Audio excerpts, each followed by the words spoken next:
chers amis béliers, bienvenue sur la chaîne Le Tarot de la Transition. Je vous souhaite en pleine forme et surtout en bonne santé.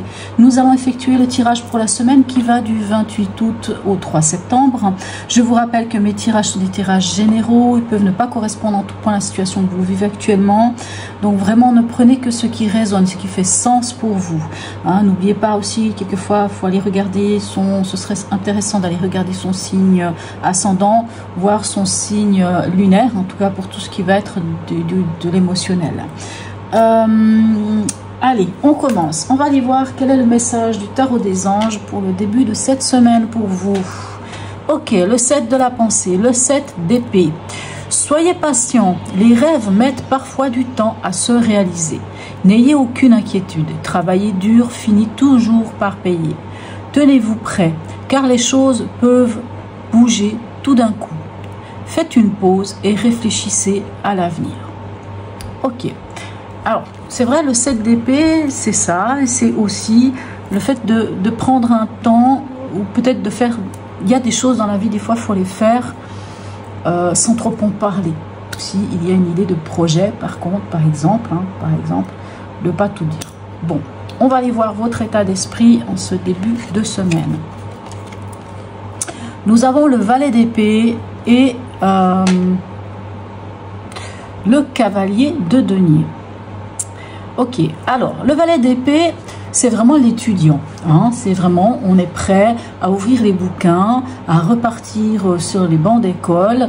On découvre. En fait, ce valet d'épée, il a mis le doigt sur une nouvelle manière de communiquer, sur une nouvelle manière de penser. Il y a une nouvelle pensée qui vient à vous. Et avec le cavalier d'épée,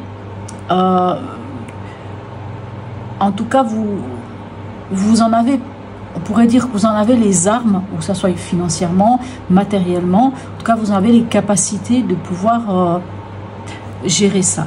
N'oubliez pas qu'on a le 7 de la pensée, c'est peut-être le moment de se poser les bonnes questions et de prendre un moment pour soi. Votre défi de la semaine. Hop là, on va y arriver. On a le 7 de bâton et on a le 5 d'épée.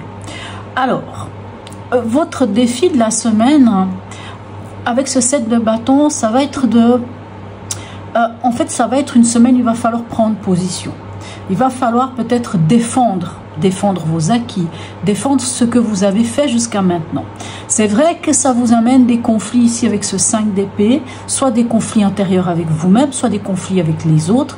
Et ce 5 d'épée vous demande de dépasser ça. À un moment donné, il faut dépasser ce 5 d'épée. Donc ça va être ça votre défi, ça va être de ne pas lâcher, parce que le 7 de bâton aussi peut nous parler d'endurance. On ne lâche pas, on continue sur la lancée. Ce n'est pas le moment de baisser les bras, mais le 5 d'épée nous dit vraiment dépasser ce conflit mental ou ce conflit avec les autres. S'il y a conflit, dépasser ce conflit. Émotionnellement, relation et ou sentimentale. Ok, on a le diable et on a l'impératrice. Alors, diable et l'impératrice peuvent nous parler de plusieurs choses. Si c'est au niveau relationnel, par exemple, et que vous êtes une femme, vous pourriez être l'amante passionnée d'un homme. Maintenant, faites attention parce que c'est vraiment de la passion. C'est vraiment, voire même un jeu sexuel avec le diable. Si vous êtes un homme, vous rencontrerez une femme qui est ici l'impératrice, mais qui sera une amante. Ce ne sera pas forcément une femme avec qui vous allez construire, mais ce sera encore une fois de la passion, ce sera chaud sous la couette, ça à n'en point douter. Maintenant, ces deux cartes, bien sûr, le diable peut nous parler aussi des choses qui sont en déséquilibre. Alors, s'il y a des déséquilibres, l'impératrice vient vous dire que c'est à vous de savoir quels sont ces déséquilibres. En fait, on vous donne le plein pouvoir avec l'impératrice de changer les choses. Soit de couper les liens en déséquilibre, soit de chercher quels sont ces liens, alors, des fois affectent, pas forcément avec une personne, mais une manière de fonctionner qui ne nous met pas forcément bien, qui peut nous amener des peurs avec le diable, qui peut nous amener des doutes, des dépendances affectives, toutes ces choses-là.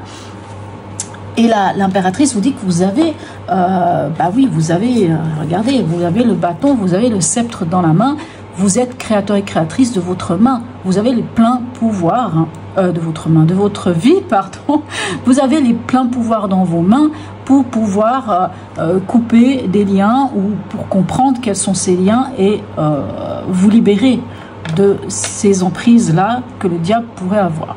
Ça n'est pas forcément avec des personnes, ça peut être avec vous-même, avec votre émotionnel. Vous savez, des fois on peut vivre des choses alors qui ont peut-être eu un rapport avec les relations, sans doute, des fois même avec ce que nos parents nous ont inculqué, et ça fait qu'on s'empêche d'avancer, on est,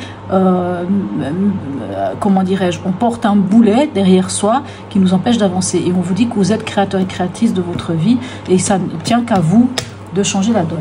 Alors, au niveau pragmatique, donc ça peut être travail, ça peut être financier, ça peut être la vie au quotidien. Qu'avons-nous? Le pendu et la tour.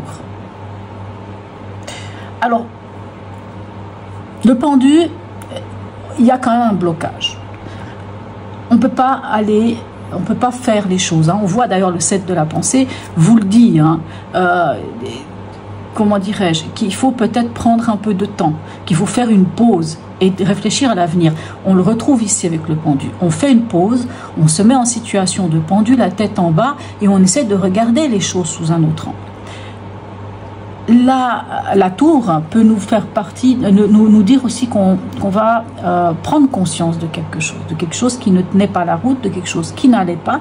Ça peut être aussi ce diable, comme ça peut être, je ne sais pas, ce 5 d'épée ou des choses comme ça, et on peut décider comme ça. Maintenant, ces deux cartes, par exemple, si on parle, je donne un exemple. La tour peut être l'idée de déménager, l'idée de changer d'habitation. Et c'est comme si c'était bloqué, cette situation. Si par exemple, votre idée, ce serait de changer d'appartement, changer de maison, d'emménager ailleurs, vous faites peut-être des démarches, on vous dit que les choses sont suspendues actuellement, c'est pas possible. Actuellement, on va pas y arriver. Ça peut être un exemple. Si par exemple vous aviez envie de changer de profession, ici avec la tour, on peut aussi avoir envie de dire bah, ça ne me plaît pas, je veux déconstruire et j'ai envie d'aller vers autre chose. On vous dit que c'est bloqué. Ou en tout cas, ce qu'on vous dit, c'est qu'il faut avoir une forme de lâcher prise, peut-être sur certaines choses, peut-être qu'il y a des choses sur lesquelles on ne peut pas agir. D'où ce 5 d'épée d'ailleurs, qui peut être une histoire de conflit.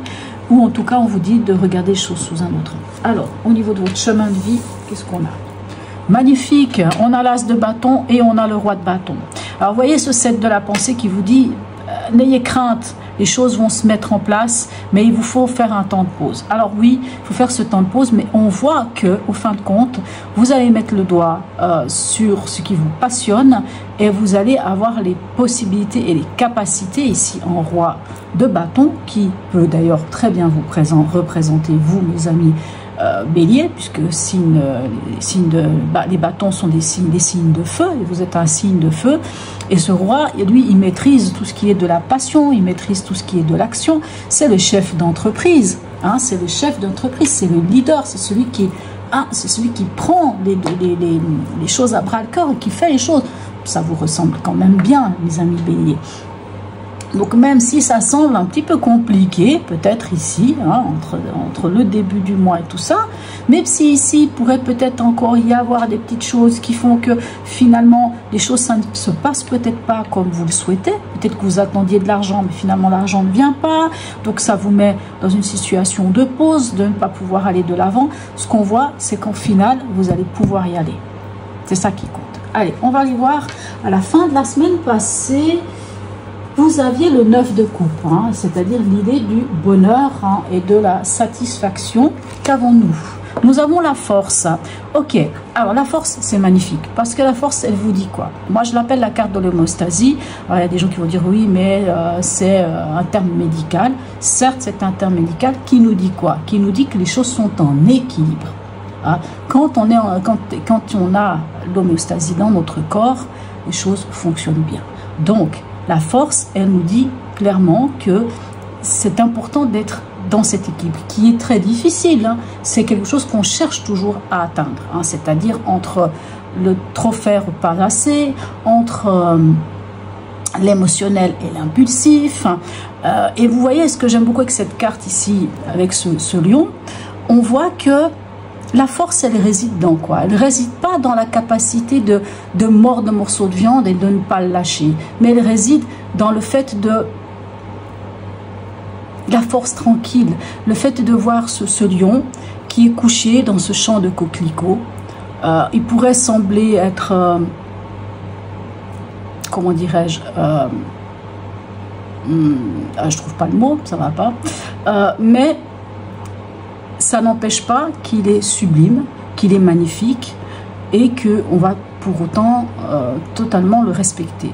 Vous voyez, c'est cette capacité de montrer sa force sans en faire usage, sans aller dans un extrême. Bon, j'avais besoin de le dire pour cette carte, mais voilà, ce qui me laisse présager qu'à la fin de cette semaine, l'énergie va être dans l'harmonie, ou en tout cas dans cette recherche d'harmonie et d'équilibre avec vous-même, de bien gérer, de gérer et vos émotions et votre impulsivité, tout.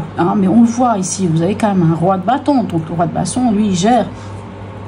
Allez, on va aller voir ici avec une carte de la Wicca, ce qu'on a. Alors, la 9 ici, comment s'appelle-t-elle? J'ai oublié son nom, on va aller voir.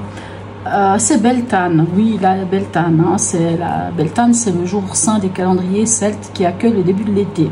Ok. On dit que cet arbre de mai symbolise le principe masculin de la puissance. Ça vous va très bien, mes amis. Bélier. Alors, quand on dit masculin, vous pouvez être une femme, mais les béliers, on sait qu'ils ont la planète Mars qui les gouverne. La planète Mars, c'est cette capacité de retrousser les manches et de passer à l'action. L'action, on l'a ici. Donc, même si ici, on voit qu'on ne peut pas passer à l'action, même si ici, on vous dit qu'il faut prendre un temps de pause, voilà, ici cette carte vous parle de ça. Alors on vous dit ceci: l'extase que l'on trouve dans l'union passionnée ne peut être niée. Écoutez ce qui appelle votre cœur et donnez-vous entièrement, que ce soit à une autre personne, un projet ou une aventure. Alors bien sûr, si c'est ici le diable, c'est la passion charnelle, ou même si vous êtes en couple, ça ne veut pas dire que vous allez faire des choses avec une autre personne, mais peut-être que ça va être chaud sous la couette. Donc ici vraiment, la passion qui est ici avec le bâton, s'il y a une passion, on y tient, on ne lâche pas et on avance. Dernier message ici de les portes de l'intuition, regardez-moi ça, l'amour. Reconnaissez toutes les personnes formidables qui vous entourent. Quel beau message. Allez, on va aller voir ici avec un message de la sagesse Ho'oponopono. On va peut-être ici le mettre ici. La sagesse Ho'oponopono, pour ceux qui ne me connaissent pas, c'est comme ça. Vous pouvez faire un arrêt sur image, faire une capture d'écran, noter la petite phrase que je vais vous dire dans un instant et le dire à tout moment. Même tous les jours de la semaine, vous pouvez vous les dire. Vous pouvez même vous mettre devant le miroir pour vous le dire vraiment entre quatre yeux, si je puis dire ça comme ça, pour que vous puissiez l'intégrer. Alors, message pour nos amis bélier, ascendant bélier. Allez, un message pour les béliers. La sagesse Ho'oponopono. Bon, ça irait peut-être plus avec ici, mais allons voir. Ça nous parle ici de dépendance affective. Mon bonheur ne dépend de personne d'autre que moi. J'aime beaucoup, l'amour et tout ça. Ok, je suis un être complet qui se suffit à lui-même. Je choisis les personnes qui m'entourent pour ce qu'elles sont et non par nécessité. On nous parle ici d'amour, ici on nous parle aussi de ce qui nous passionne. Je crois que le message il est très clair, il est très clair. Donc n'hésitez pas à noter et à le dire à tout moment. Sitôt que vous sentez quelque chose qui coince, dites-le à voix haute. Voilà mes chers amis béliers. N'hésitez pas à liker, à partager, à me laisser un petit message, même un petit smiley, c'est toujours très sympathique. Je vous souhaite une très belle semaine mes amis béliers et je vous dis à tout bientôt.